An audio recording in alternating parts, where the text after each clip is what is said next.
que se viene y en pelo, noche lavadura mañana, viene la tormenta cercana, dando manotazos al cielo.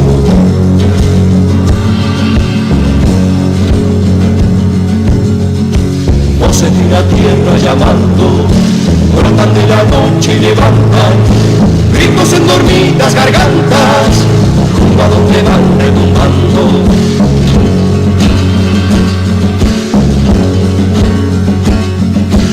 Muchas soledades se juntan, muchas soledades a un hombre, muchas voces con nombre, abren las tinieblas y apuntan.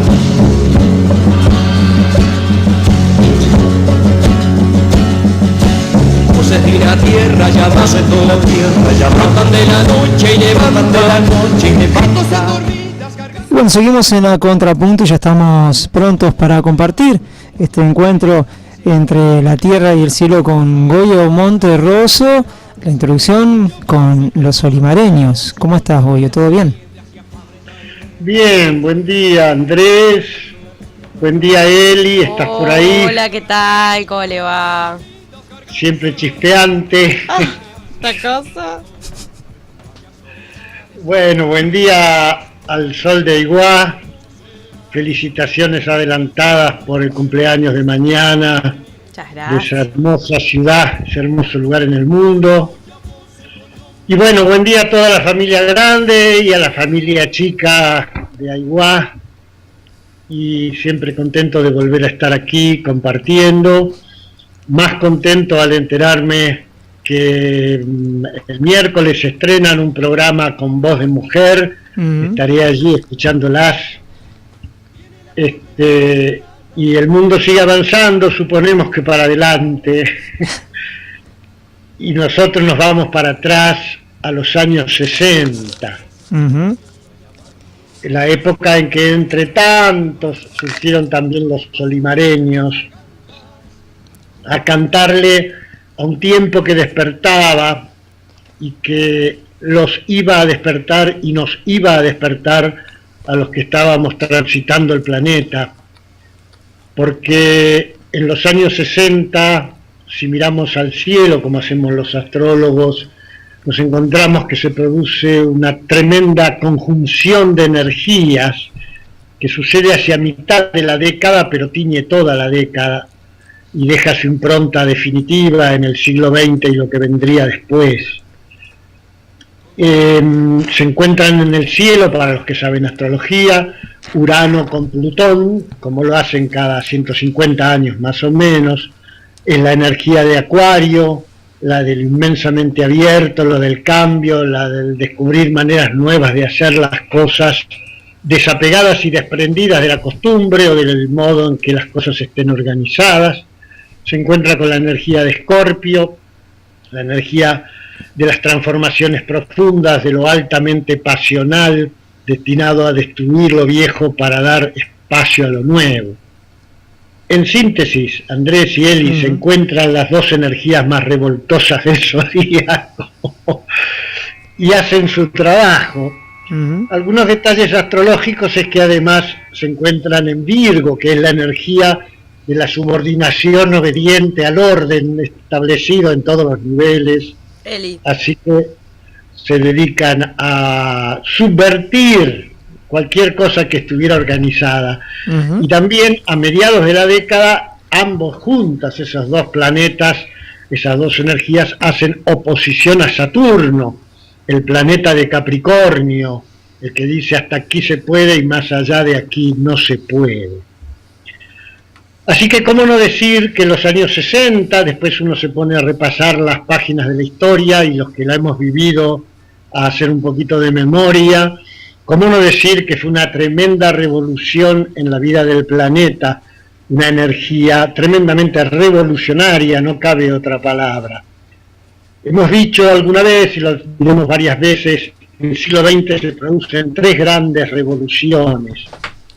La primera, que comienza a finales del 19, 1890, ponele, hasta 1910, 1920, es una revolución global en el modo de percibir y de vivir de los humanos, que recién iríamos descubriendo sus consecuencias a lo largo de todo el siglo XX. Incluso todavía estamos enterándonos de que un mundo se abrió en aquella época. Goyo, En los 60... Goyo, disculpa, no, tú sabes que empezó como a entrecortar, capaz que moviste el dispositivo o... me voy a cuidar, pero vos sabés que yo estoy bastante quietito. Me parece que la conexión hoy está complicada. Bueno. Debe haber algunos guerrilleros de los 60 por ahí dando vueltas, salvo que sea el mate. No creo. Bueno, disculpa, te interrumpí porque ya lo último casi que no se estaba pudiendo entender mucho. Bueno, lo repetimos. Ahí va.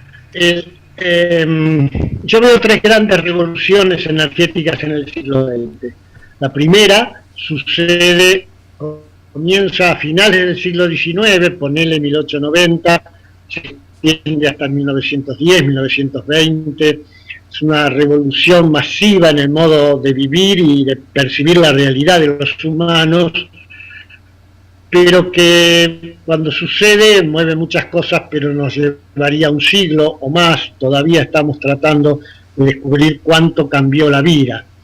La segunda gran revolución son los años 60, la tercera son los años 90, de otra índole diferente que comentaremos en un tiempito, pero la de los 60 es verdaderamente una revolución. Es como si se juntaran las energías que dicen, bueno, basta de esto como está, cambiemos todo, Acuario, destruyamos lo viejo, Escorpio, nos comprometamos a fondo con cambiar la vida, renovemos las ideas de la vida, de la muerte, de la guerra, de la paz, del sexo, de la igualdad, de varones y mujeres, del conocimiento, del trabajo, del modo de vestirnos. Una verdadera revolución global. Y aunque después uno mirando la historia pudiera estar tentado de imaginar que muchas de sus propuestas sucumbieron o fracasaron, la realidad es que el mundo nunca volvió a ser como antes, y que en todo caso esa revolución era tan profunda, tan radicalmente desestructuradora del mundo viejo, lo más probable es que generara, como sucedió, reacciones en contraria, en muchos casos fuera reprimida, sencillamente con un alto grado de muertos, y generara un montón de modificaciones, algunas hacia adelante y otras hacia atrás, pero el mundo nunca volvió a ser lo que era, y las cosas que no florecieron allí quedaron como semillas de algo que iba a cambiar en las décadas siguientes. Me viene a la cabeza, por ejemplo, el primer impulso que alguna vez generaría Internet, derivado de gente que dice, ¿por qué tenemos que trabajar todos en un mismo lugar, al mismo horario, sentados de cualquier manera, o sea, sentados no de cualquier manera, en escritorios formateados por otros y haciendo cosas que no nos interesan? ¿Por qué no trabajar con pasión en lo que nos gusta, como nos gusta, y comunicarnos desde cualquier lugar? Desde ese primer impulso que sucede en la segunda mitad de los 60, empiezan a desarrollarse una serie de intentos, por ejemplo, de comunicar computadoras, que en los años 90 particularmente iban a florecer. En el año 68 se hace el primer intento de hacer un teléfono celular. Solo para dar algunos ejemplos, con menos prensa que otros muy conocidos de la historia grande, de la historia importante de la guerra y la paz de los pueblos, etc. Esa revolución venía a cuestionar radicalmente, y en mi manera de verlo definitivamente, aunque todavía no haya terminado la película, las viejas estructuras. Por eso decíamos el otro día que los nacidos en los 50 es la última generación que tiene en su ADN, en su cielo y en sus cartas, las estructuras como ordenadoras de la vida. En los años 60, lo que sucede con este cielo de los 60 es que las estructuras son cuestionadas profunda y radicalmente en todos los niveles. No voy a detallar hoy, pues lo hemos hecho otras veces y está por todos lados, la cantidad de movimientos sociales, políticos, violentos, pacifistas, guerras de liberación, guerras imperialistas, de consecuencias hasta el día de hoy, como es la de Israel con Egipto, etcétera, etcétera.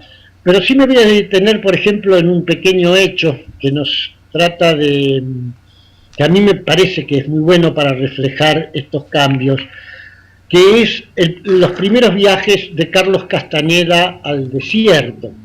Carlos Castaneda era un estudiante de antropología, creo que de California, que para hacer su tesis decide ir a entrevistar a un brujo yaqui, a Don Juan, al desierto de Sonora.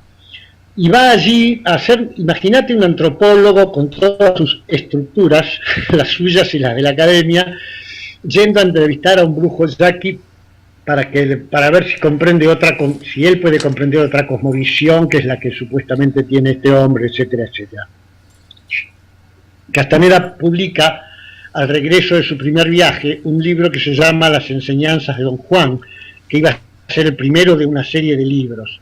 Pero lo interesante es que en lugar de publicar un ensayo antropológico, Castaneda escribe una novela, se da cuenta que lo que le ha sucedido, el modo en que se le movió la cabeza, la energía, el sentido del tiempo, las estructuras, etcétera, etcétera, en su encuentro con Don Juan, no puede ser narrado como un ensayo, sino que tiene que ser relatado con forma de novela, y escribe Las enseñanzas de Don Juan.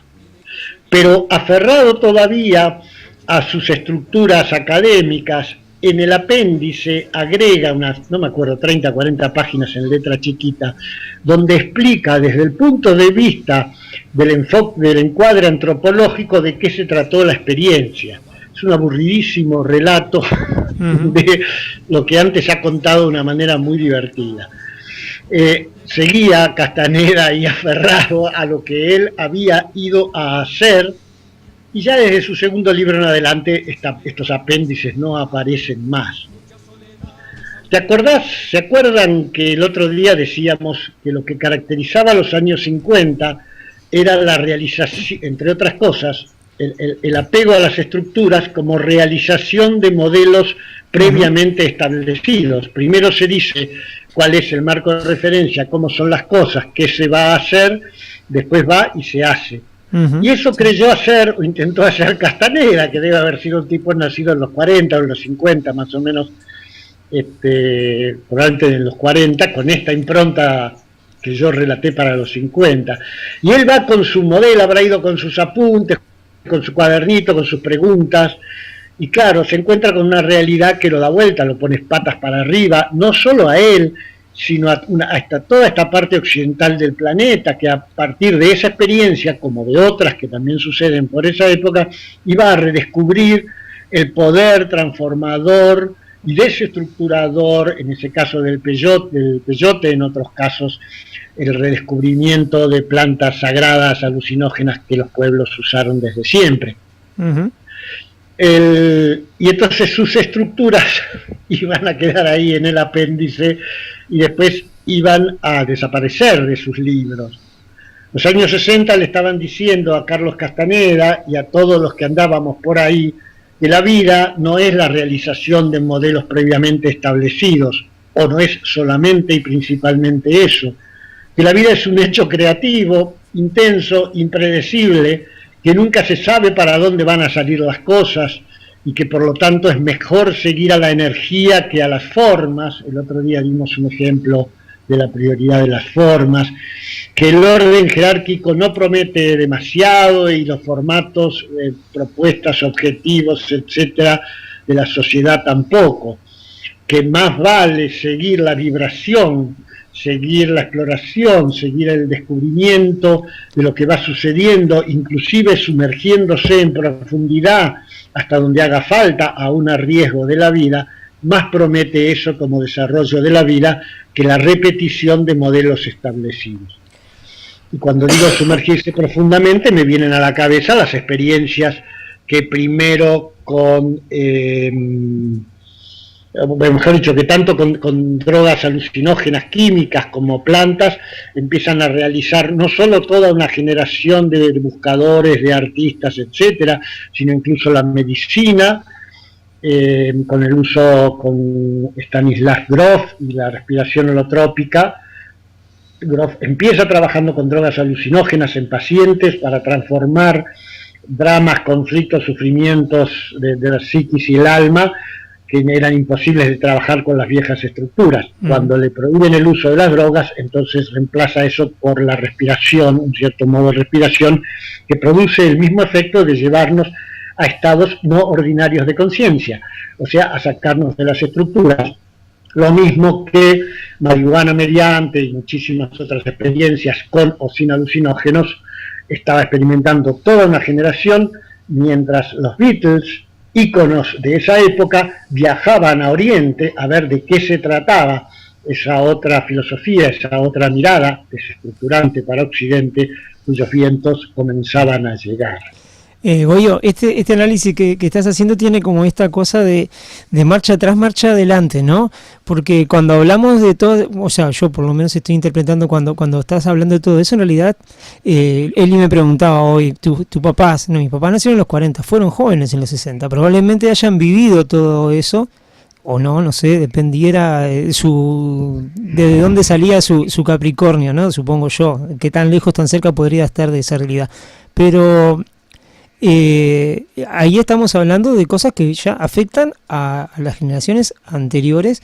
Los nacidos en los 60 ya salen con toda esa impronta como dentro de sí, ya cuando sean más niños o jóvenes en los 70. Exactamente es así. Lo que yo he hecho hasta aquí es un breve pantallazo, unas pinceladas de describir cómo, llamémosle así, la conjunción Urano-Plutón, etcétera, etcétera, de los años 60, el cielo de los años 60, crea un clima de época que produce en los que habitábamos el planeta en esa época una serie de impulsos muy profundos y transformadores que llevan a una generación o a 2 generaciones enteras a comprometerse con causas nuevas, a modificar sus modos de vivir y sentir, etcétera. Ahora bien, el programa que nos reúne en Encantada habla de los nacidos en cada época, en este caso los nacidos en los 60. Entonces la gran pregunta, efectivamente, como usted me plantea, es si así era el cielo en esa época, y por ende así eran los acontecimientos de la Tierra para los vivos, los que estaban vivos ya grandes en esa época, ¿cómo sería la impronta generacional, la huella en el ADN que dejaría ese cielo a los nacidos en los años 60? Los nacidos en los años 60 no escuchan en esa época a los olimareños, ni tampoco conocen la ópera Gear, Cabello, de los años 60. Cerraremos después con una musiquita de la película que se hizo en los 70 sobre esta ópera de los 60, Acuario, Deja que entre el sol. Los nacidos en los años 60 no saben o no sabían nada de todo eso. Ellos simplemente en la foto de su nacimiento, en la carta natal, aparecen Urano en conjunción a Plutón, frecuentemente en oposición a Saturno, y etcétera, etcétera.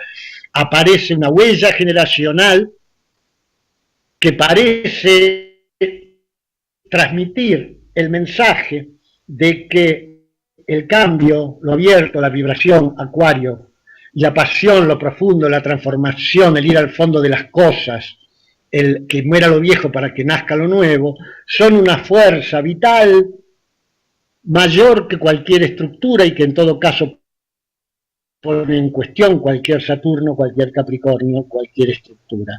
Eso portan en su carta, no son revolucionarios ni hippies, ni experimentan con plantas, por lo menos inicialmente. Los nacidos en los 60 portan en su ADN lo que los años 60 manifestaron de 1000 maneras en diferentes culturas. Yo hice relatos de la cultura occidental, pero en la China, Mao Zedong, a mediados de los 60, iniciaba la revolución cultural, segunda fase de su gran movimiento, por poner solo un ejemplo, y a lo largo y a lo ancho del planeta sucedían estas cosas, porque estos planetas que describí son para todo el planeta Tierra, no suceden en un país o en una cultura, sino en todo el planeta Tierra. Entonces, todos los que nacen en los años 60 en cualquier cultura portan dentro de sí una tremenda fuerza transformadora, revolucionaria, que cree mucho más o que vibra mucho más con la intensidad de la vida que con cualquier estructura, que naturalmente no se fía, va a tender a desconfiar de órdenes establecidos, de jerarquías, de promesas, de desarrollos lineales, etcétera, etcétera. Pero esto está en el ADN energético de los nacidos en los 60. En realidad, cuando empiezan a crecer, quienes los van a criar son padres, maestros, profesores, una sociedad que sigue siendo básicamente del viejo Capricornio, más allá de que los padres de algunos fueran hippies o guerrilleros. En general, la sociedad seguía funcionando bajo los viejos moldes. Y entonces lo que dice esta mirada astrológica, esta investigación en la que yo vengo trabajando, lo que sugiere es personas que nacen con una fuerza libertaria y transformadora tan potente como los hechos que conté recién, que impregnaron a los que estaban vivos en esa época. Personas que nacen con esa fuerza transformadora y se encuentran en una sociedad que básicamente sigue siendo la misma, las mismas escuelas, los mismos trabajos, las mismas familias, los mismos valores, las mismas represiones, más allá de que algunas cosas de las que nacen en los 60 hubieran empezado a prosperar, iban a tardar mucho tiempo en las sociedades en encontrar esas libertades en forma masiva. Entonces, ¿qué sucede con estos? Y bueno, yo creo que se ven obligados, empujados a una de dos conductas, o a subordinarse a un costo muy brutal a la crianza que les imponen, brutal porque sienten que eso no es así, brutal porque tienen un impulso muy fuerte de transformación y ese impulso, si no lo pueden desarrollar, se les vuelve en contra bajo la forma de opresiones diversas, y si no, la opción que tienen es a rebelarse, a ser chicos malos, lo cual también se paga un alto precio porque eso los margina en la sociedad. Cada uno sabe, de los que han nacido en los 60, la historia que le tocó vivir. Esta mirada dice que hayan vivido como hayan vivido, hayan crecido como hayan crecido, hayan creído en lo que hayan creído, en el fondo de su almita, en realidad en su ADN energético, una fuerza que pugnaba por expresarse más allá y fuera de lo organizado, de lo establecido, de las estructuras, luchaba dentro de ellos, les impedía funcionar gustosamente en el mundo viejo y los obligaba o los empujaba frecuentemente a lugares de marginalidad. Cuando uno busca los grandes líderes públicos, sociales, políticos, etcétera, de esta generación, no los encuentra, están básicamente ausentes en la política. Deberían estar gobernando en esta segunda década del siglo XXI por una cuestión de edad, y no están, o siguen los viejos, o llegaron antes de tiempo los nacidos en los 70, porque ellos no están. Si los busca en el arte, si los busca en actividades de cualquier índole social o lo que sea, pero en las orillas de los sistemas, es decir, fuera de los lugares que son manejados con las reglas de las estructuras, si los buscan en esos lugares se encuentran montones de ellos que han hecho desde jóvenes y algunos de más grandes fantásticos trabajos destinados a desarrollar, a liberar energías de lo nuevo, a trabajar en viejos conflictos con modalidades no convencionales, fuera de los partidos, fuera de las estructuras, fuera de la lucha por las leyes, sino más bien trabajando desde la energía, trabajando desde mucho de la creatividad y de la improvisación, como si lo que importara no fuera tener planes, tener objetivos, estudiar primero y hacer después, etcétera, etcétera, como si lo importara fuera ponerle intensidad vital, intuición, compromiso a las cosas, y desde allí algo puede ser logrado.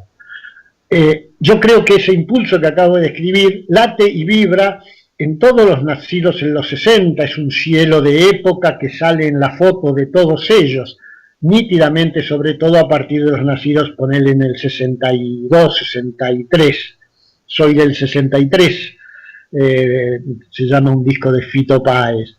En todos ellos vibra. No todos lo han realizado, pero cuanto menos ha significado para muchos de ellos, ya que hablamos de criar hijos, no poder tener la convicción, la fuerza para intentar reprimir a sus hijos, nacidos en los 80 o en los 90, con la fuerza, con la convicción patriótica con que nuestros padres creían que había que educarnos, reprimirnos, castigarnos a los que nacimos 20 años antes o 30.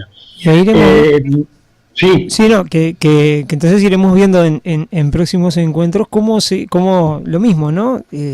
Cómo funciona la energía sobre lo que ya estaban y cuál es el patrón que deja marcado en los que van naciendo. Así es. Yo creo que de la generación de los 60, este dilema, esta necesidad de emerger de una energía que era diferente a la época que les tocó, porque ellos, como dije, no son hippies ni revolucionarios, de hecho han mirado con bastante, en muchos casos, bastante recelo esas cosas por parecerle demasiado estructuradas. Continuaremos con esta novela. Quiero simplemente agregar un matiz más. Mi investigación sigue 2 o 3 líneas. Una es la que es de la vida de las estructuras viejas y nuevas. Hemos hablado un poco de eso. Otra que queda para el futuro que es de los vínculos, en particular de los vínculos de hombres y mujeres, capítulo aparte que abordaremos en algún momento. Y otro es el manejo o la concepción del tiempo cronológico y por lo tanto del pasado, el presente y el futuro. Y con esto quiero cerrar. Así como la generación nacida en los 50 es la última que expresa una idea lineal del tiempo, primero viene el pasado, después el presente y después el futuro, y entonces uno en el presente, en función de las enseñanzas del pasado, se prepara para realizar el futuro. Dicho en otras palabras, para los nacidos en los 50, el pasado y el futuro formatean el presente.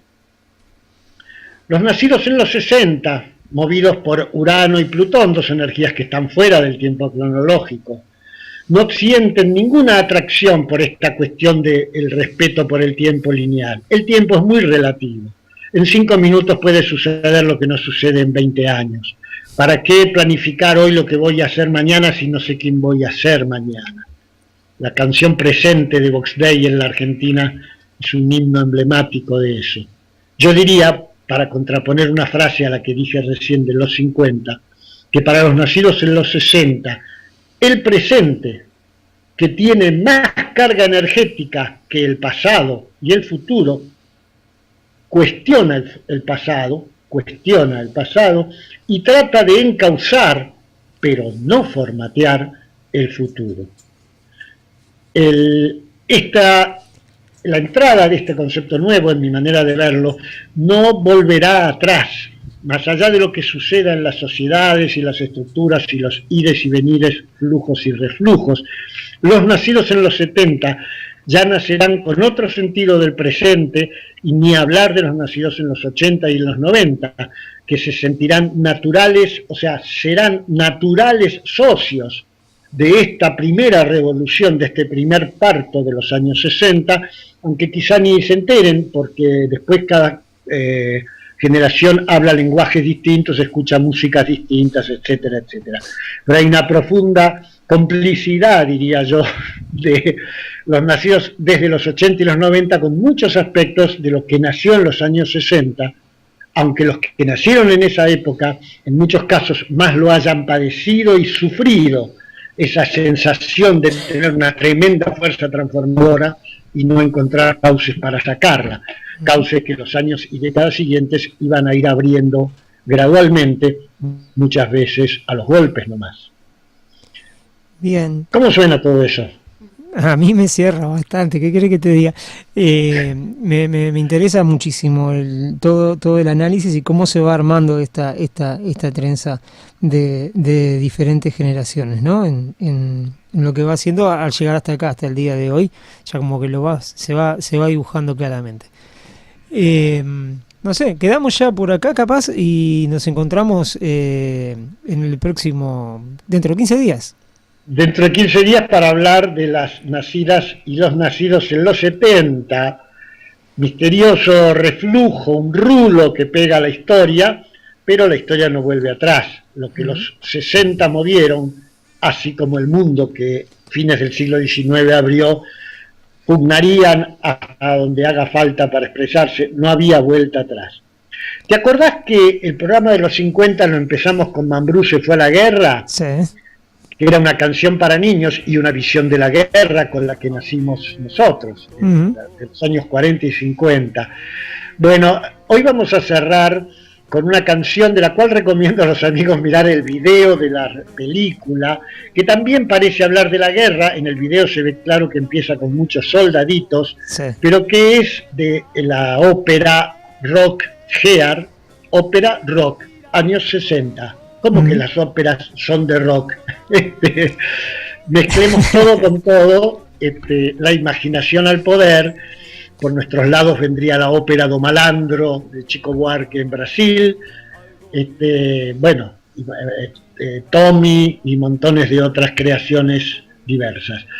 Mambrú se fue a la guerra, se convierte en Acuario, deja que entre el sol, y así hemos entrado en los años 60 y hemos dado un paso irreversible hacia un mundo nuevo. Lo portan en su corazón, en su ADN, en sus impulsos profundos, los nacidos en los 60, han sufrido mucho, les ha costado mucho poder saber de qué se trata eso que llevan dentro, y no siempre lo han podido expresar con la creatividad y el espíritu combativo que los mueve, y cuando no han podido hacerlo han sufrido mucho.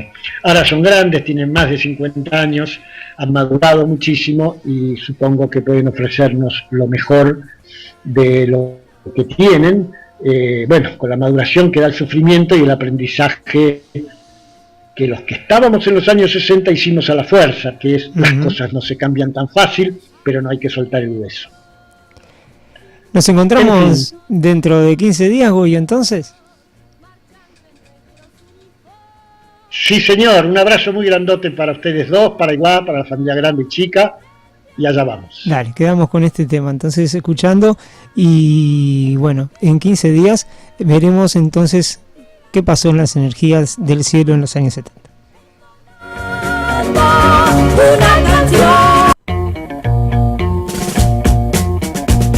Hambrientos, sin un respiro nos miramos, marchando en nuestros uniformes, oliendo a laboratorio de frente a un pueblo de inquietas sombras de papel y mentiras de color, entonando una canción.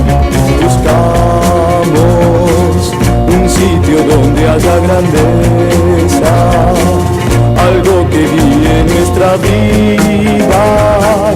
Veo el futuro como un film en el espacio y aprendo del silencio el secreto de vivir.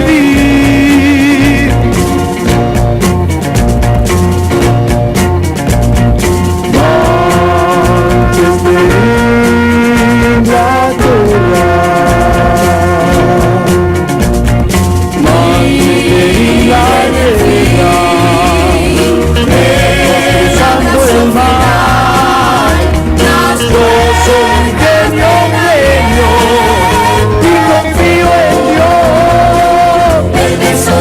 en que Dios nos guía en gloria.